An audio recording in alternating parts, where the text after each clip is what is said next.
Throughout this season of Rediscover St. Croix, we've taken a new look at the beauty that's the Big Island. We've uncovered hidden jewels and even got close and personal with some endangered species. But today we're stepping off the Big Island and traveling to Buck Island. A national park, Buck Island is known by many residents and visitors for its gorgeous beaches and great underwater trails. But like the Big Island, Buck Island has many untold stories and secret areas. And today, with help from the National Park Service, we're going to venture off to these areas and find out what makes Buck Island so special. So gear up and get ready, Buck Island, here we come.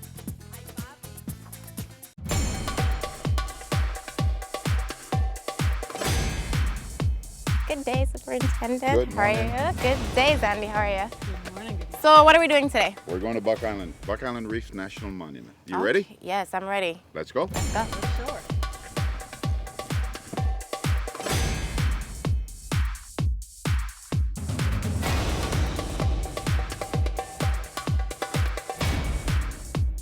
Right now we're on the Apollo, the National Park Service boat, and we're heading to Buck Island.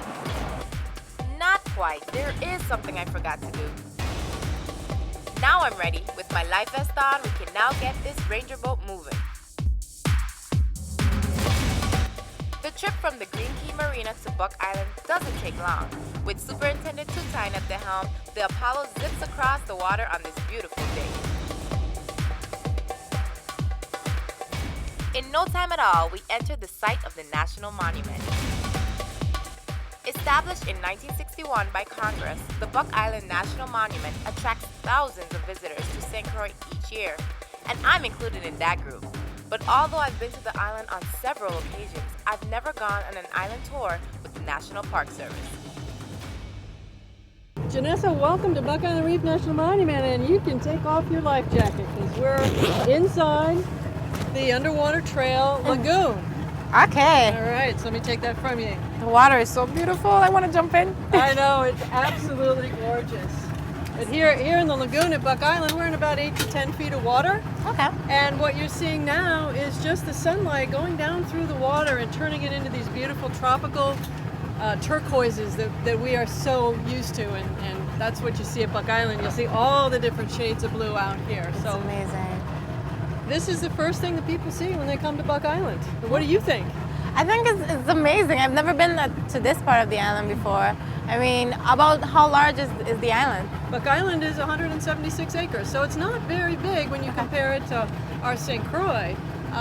But for a small island in the Caribbean, it has one of the most amazing, unique features, which is the coral barrier reef. Okay. And that reef actually has grown, starting about 10,000 years ago, grew around the island. So, Okay. we're all concerned about climate change and sea level rise. Well, sea level had to rise to just the right point 10,000 years ago for the coral reef to start growing around this island, because this island was here many, many eons before the reef. Okay.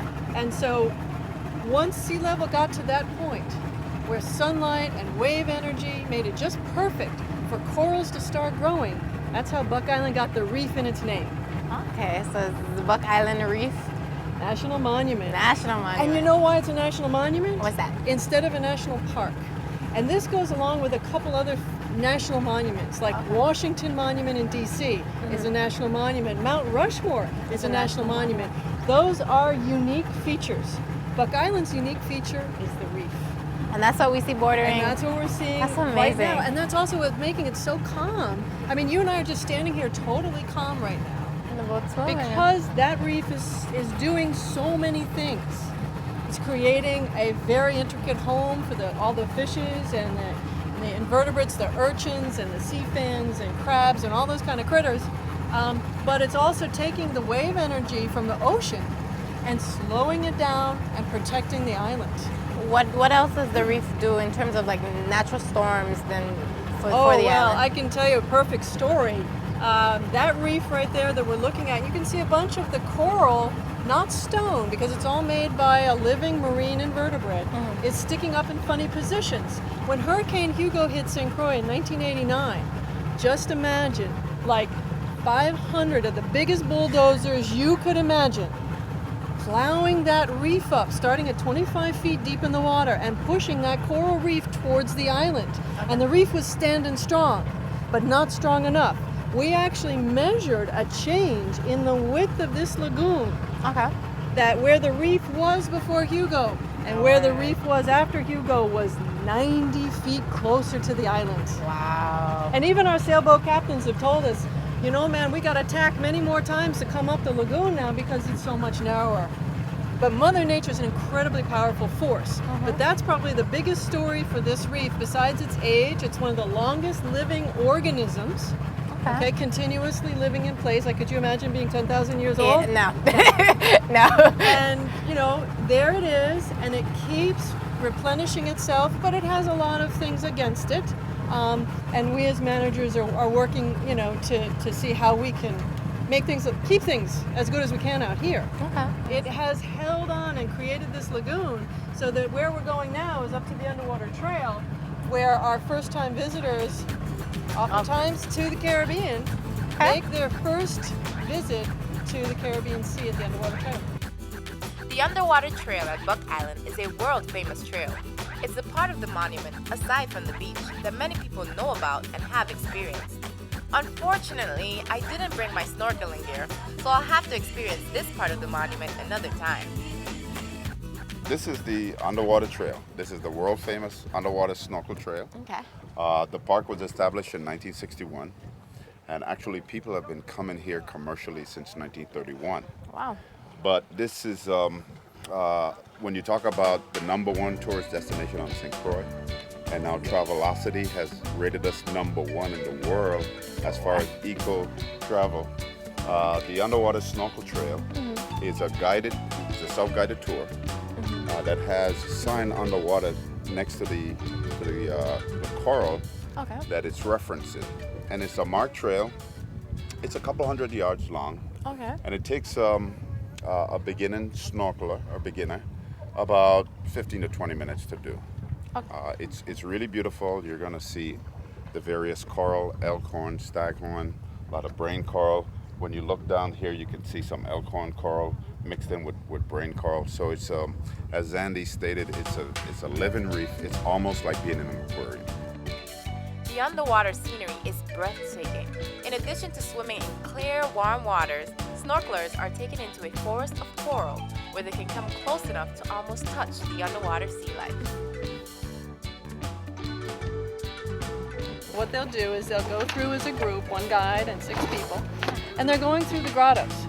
These are sort of like little secret coves where the coral is grown from the bottom up to the surface, and they swim into the middle of these, and they have about 15-20 feet apart, and so they're all kind of following the guide along and looking into the corals and looking up at the waves coming over, and sometimes lots of fish and ledges, and those fish, a lot of the mahogany snappers and yellowtail snappers will cluster underneath the ledges, so you pass through several grottos like this, and then if they're a little bit more experienced group, they go out into the deep grotto, and that takes them, like Joelle said, out to the outside of the reef where it actually looks like, you're seeing this wall of coral with this intricate lattice work coming up from 30 feet, darker blue, right out there where we're looking in the darker blue, out towards where the white buoy is, that's a coral reef marker. Right. And they get to be out there, and you're still on the surface and looking down and experiencing this incredible structure that was built by little tiny marine organisms.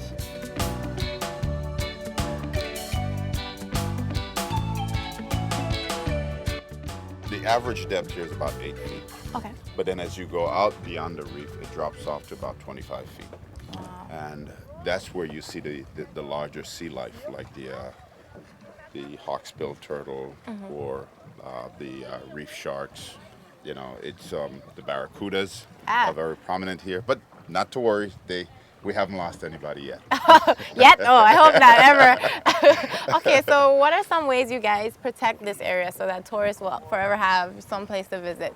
Well, one of the things that we did, I've been working here for over 30 years. Okay. And before that, my father and I and my brothers used to bring tourists here. Okay. In the old days, when you sailed up here, you used to throw an anchor. And we usually aimed for the big brain coral because we didn't know any better, So we anchored here at the underwater trail. And when the Park Service finally started active management, we started to put in what we call mooring pins. Okay. Those mooring pins allow us to, as you saw us, drive up, pick up a mooring, and we're secure, so we don't have to anchor. That's permanently in the bottom. I see. We also limit the amount of boats that could be here at any given time, which is 11. Wow. So what we do is we regulate our concessioners. Those are the people who are bringing people, our visitors commercially, to an hour and a half. They can only be on the mooring for an hour and a half, and after they're finished, then they have to go and give somebody else a chance. So what else do you got in store for us? Well, we'd like Say? to take you down the back side of the island, which where a lot of people have never gone. I've never been there. And you know, on this side of the island, you have healthier reef. The reef system continues all the way down. We even suspect that there's some shipwrecks on this side, but you won't be able to see that today. Okay. We keep those secrets buried deep in our archives. Secrets? Oh man, I wanted to see that. Although we won't see any shipwrecks, the north side of the island in itself is somewhat a secret. The complex coral formation here makes it extremely difficult for motored vessels to navigate. So to prevent disasters, the area is restricted. We're coming up on a part of the reef that we call the dogleg. The dogleg? Well, why is it called dogleg? Well, because, it's kind of shaped like a dogleg. Okay. We can't keep going straight because the reef comes in and it's going to make us take a turn towards the island. Okay. And then we're going to go in a very sort of secret passageway, very close to the shoreline. Okay. And then we'll sneak out through the coral. This overhead view shows exactly what Zandy is talking about. And something about this area of Buck Island, and as we're going through our new planning strategy for the larger park, is that this area is going to remain very protected. Because as you can see, if you just look out over here, look how close the coral is. Now that coral is coming from 4 and 5 feet deep, right up to the surface. Wow. So if you do not know how to maneuver your boat back here, you could very easily end up damaging your boat and seriously damaging a living coral reef.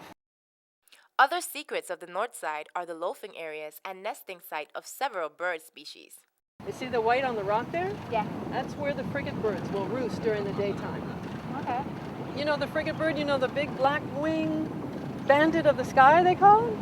The one that was just flying around here? They kind of look like a W when they fly in the sky. Yeah, okay. No, And they have the white breast, but their wings are like 6 feet across. And they call them the bandit of the sky because if another bird has caught a fish and is flying with it, they'll swoop down, attack it, and steal the fish. That's terrible. And they'll steal the fish. And lucky for us, our cameras were able to catch this crime in progress. Look, I see some of the birds out there. Is the Jessica get there? There, those are the frigates there. Yeah. And the white, you know what that is. That's the guano. Guano. That's right. Also on the north side here, we have a brown pelican rookery. And the brown pelican has been listed as endangered for a very long time, over 30 years. And currently the populations in the States, they're looking at them to take them off of the endangered list because they're doing very well. They were pushed to the brink of extinction because of DDT and pesticides that made their eggshells very thin. And we tend to forget that because it's something that we stopped doing so long ago, putting that kind of chemical in our environment. And so now the populations are coming back like the bald eagle. But this is kind of like our bald eagle, and for the 20 years that I've been working here, I've been watching the pelicans, and it is just so cool during the winter months that the parents begin the nest building right here down in the low part here in the trees. And, All right. but our pelicans will be right up here, and pelicans are something that we share with Puerto Rico. Our Virgin Island young pelicans will fly to Puerto Rico to live for 2 and 3 years. They grow up there, and then they come back here to nest. Virgin Islanders always come home. They love home.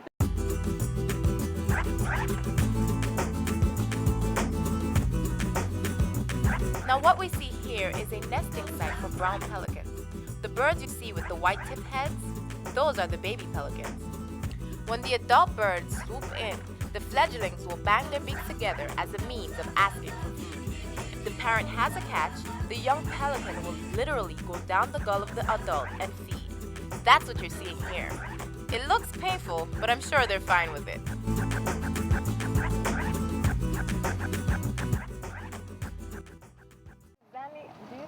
any groups out here to witness this? Because this is amazing. No, not actually. What we did was a little bit disturbing to the colony.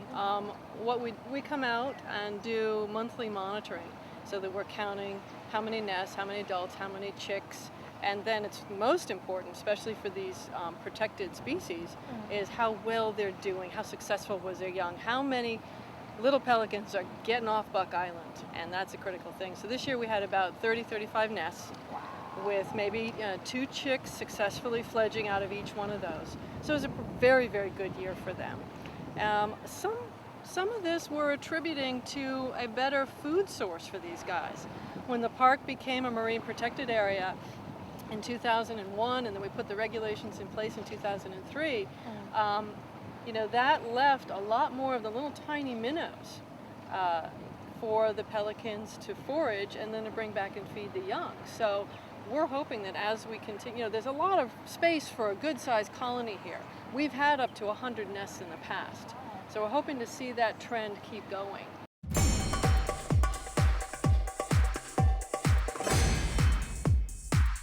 We're now making our way back to the south side, where visitors enjoy the white sandy beaches.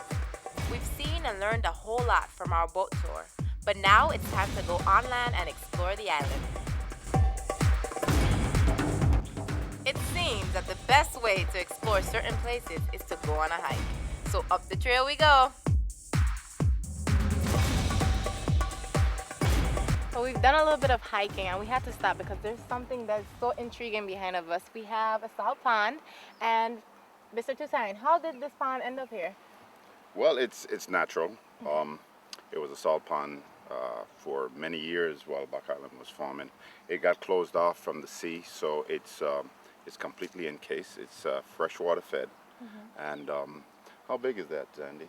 The salt pond is only about 2 to 3 acres. And it's getting smaller. And there have been a couple of changes in our time frame, just in the last 20 to 30 years with the salt pond, where we used to have red mangroves, and we lost those in Hurricane Hugo. Those are the big, tall mangroves that grow with the big red prop roots. We still have them down at Salt River, but they're no longer here. We lost them all in Hugo. With closing off from the sea, it stays dry most of the time.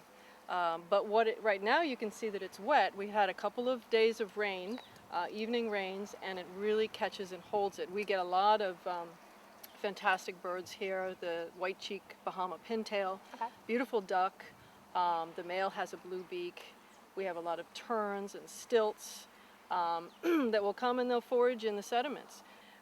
We were informed through some very old maps from the 1700s maps of Buck Island that the salt pond could actually help us verify. That map said that Buck Island was called Île Verte. In French, that is Green Island. And it was Green Island because it was supposedly covered with the tropical hardwood tree Lignum vitae, which we treasure on St. Croix. It's the one that has the beautiful blue flowers, and we don't have very many of them. Slow growing, evergreen.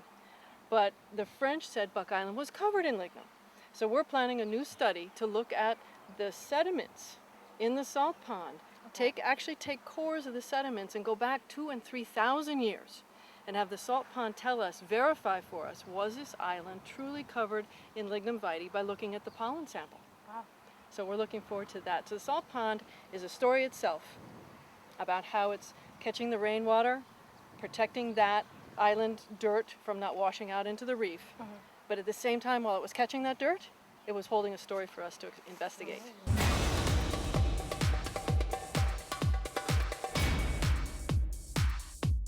Boy, am I getting a workout. Another small treasure on the trail, this fragrant plant. You ready? Oh, that smells so good. Isn't that amazing? It smells really good. It's called samida. It's a native plant, and it is soft to the touch. It's one of the few plants on Buck Island that won't bite you or scratch you or sting you. And samida blooms when it's dry and hot, and it's a wonderful bush.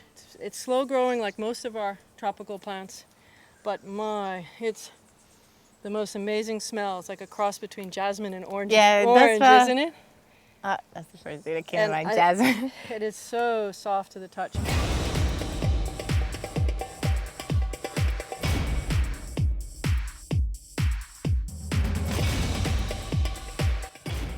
Well, Zandy, I heard you guys were working on a project up here. Could you tell us a little bit about it? Yeah, we've actually been working all over the island.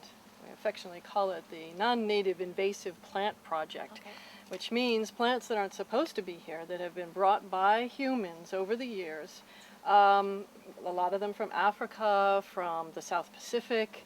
Believe it or not, you know, people like to bring the things they like with them, and they've made their way to Buck Island. And about 8 years ago, the Park Service has started a national program, not just Buck Island, but this is across the U.S., to start to control these invasive plants. So we have plants that are non-native, but they're okay. Invasive plants are pushing out the natives, all right? So they don't let them grow, they don't let them seed, they don't let them exist. Get out, that's right. what you're saying. Okay. So what we've done is on the 176 acre on Buck Island, we've come in with a team, a contract team and a Park Service oversight project manager, and they actually have worked the entire island treating 10 target plants. And one of the biggest ones we've been aggressively treating is the tantan. Tantan is an African plant, and we know that if you clear property or if you have a fire, what are the first plants that are going to come in? Guinea grass and tantan. That's right. Now we've got uses for them, okay? We put out our goats and our horses, and they graze the guinea grass, and the tantan we use for a variety of things. But there are no natives in that mix. They're gone. And our natives, like we were talking about the Samada, they are used to our tropical sun and our heat and our lack of rain or our heavy rains, okay? But when you get these plants from elsewhere, they just take over, and all of a sudden all you have is tantan and guinea grass. And so one of the coolest things for me, and there's so many of these stories, is right here, for example, when we treated the tantan that was intermixed with these beautiful cactus. I see. Look who got a chance to grow up. It's a little turpentine tree, and when the tantan was cleared away from here, this guy was no bigger around than my finger, and he stood this tall. So in 3 years, he's becoming a specimen tree. 3 years. Really outstanding. And of course, the last thing we experienced, the Buck Island view. Okay, Zanya, about how high are we, from? Well, the total island height is about 330 feet at the very highest. We're about 200 here over the reef. And this island is unusual geologically, because it is uplifted continental shelf. So, which also, instead of it being like a coral atoll, which is really low and flat like Anegada, this island is sitting on the edge of our continental shelf of the Caribbean. And so as two things were happening at once, the Atlantic plate was moving over and the Caribbean plate was being pushed up.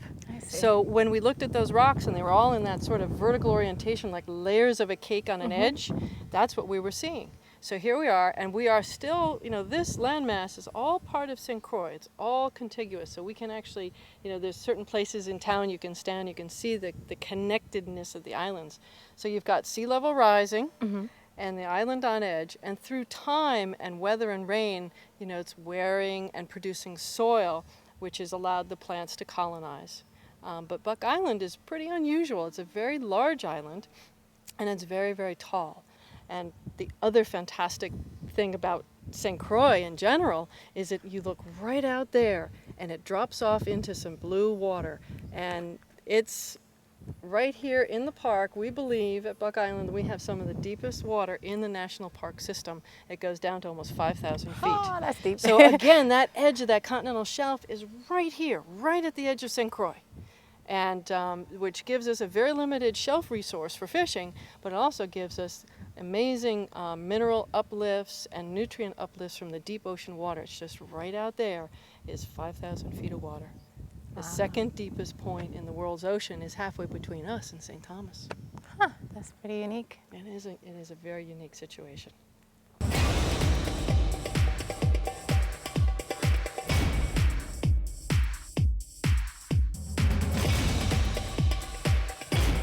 Well, as you can see, we've learned a lot of interesting facts today, and I want to thank you, Superintendent You're Tutine, welcome.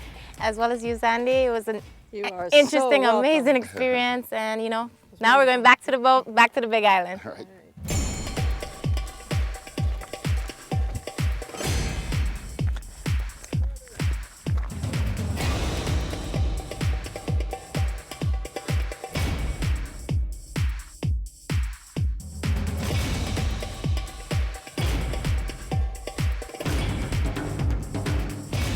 Now we're back on the Big Island, and I must say, even though I've been to Buck Island many times, this is the first time that I've experienced something so special. I had a truly amazing time. So the next time you visit Buck Island, be sure to take some time out to appreciate what makes Buck Island so special and a true national monument. And always remember to cherish your home, this beautiful island. But most of all, cherish each other. I'll see you next time.